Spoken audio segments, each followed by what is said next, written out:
Iran ने फैसला कर लिया कि अगर हमास फेल भी हो गया, नाकाम हुआ, तो वो इजराइल को किसी भी कीमत पर छोड़ेगा नहीं। ईरान ने रूस से ऐसे हथियार मिलने वाले हैं जिनसे पहला हमला इजराइल और अमेरिका के अड्डों पर किया जाना अब फाइनल भी हो चुका है।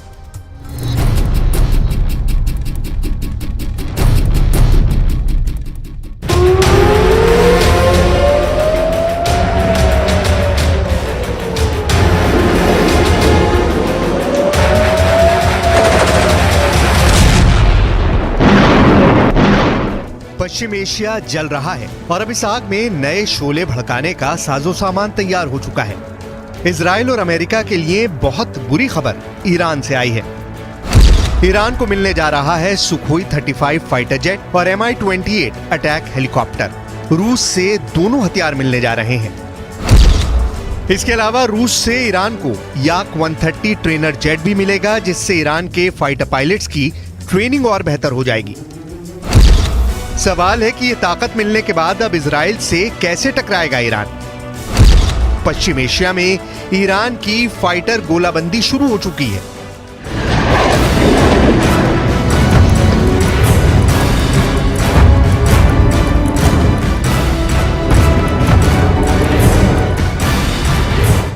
जब इजराइल और हमास के बीच युद्ध खत्म नहीं हुआ है और नेतन्याहू कह चुके हैं कि हमास के एक एक कमांडर को चुनकर मारेंगे, तब इस युद्ध का लंबा खिंचने की पूरी गारंटी है।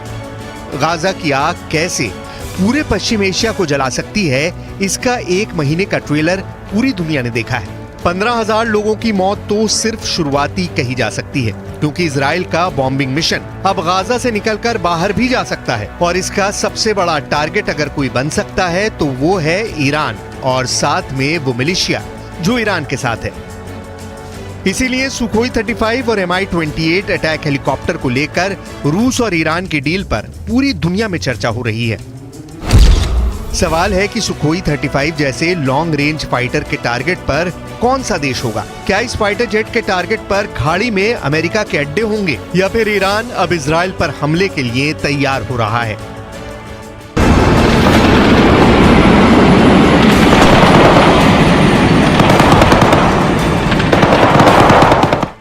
इससे पहले रिपोर्ट्स आ चुकी हैं कि ईरान के पायलट रूस के आधुनिक फाइटर जेट सुखोई 35 पर ट्रेनिंग भी ले चुके हैं और अब जल्दी ही ईरान को इन लड़ाकू विमानों की डिलीवरी भी मिल सकती है। जो रिपोर्ट्स मिल रही हैं उनके मुताबिक शुरुआत में ईरान को रूस से 24 सुखोई 35 फाइटर जेट मिल सकते हैं।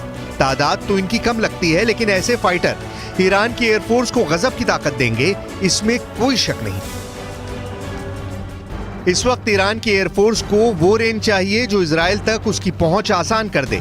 इस वक्त ईरान की एयरफोर्स को नए टेक्नोलॉजी वाले फाइटर जेट चाहिए जो इजराइल और अमेरिका के जेट से टक्कर ले सकें, उन्हें दूर से ही टारगेट कर पाएं। इस वक्त ईरान को ऐसी फायर पावर चाहिए जो उसकी जमीन पर हमला करने वाली बड़ी फोर्स को मिटाकर रख दे। यानी ईरान के फ्रंट पर देखा जाए तो उसे इजराइल तक यानी करीब 1800 किलोमीटर की रेंज में ऑपरेट करने वाला एक फाइटर जेट चाहिए। सुखोई 35 के आने से ईरान की जरूरत काफी हद तक पूरी हो जाएगी। साथ में उसे अपने समुद्री मोर्चे पर घुसपैठ करने वाली फोर्स को रोकने के लिए अटैक हेलीकॉप्टर भी चाहिए।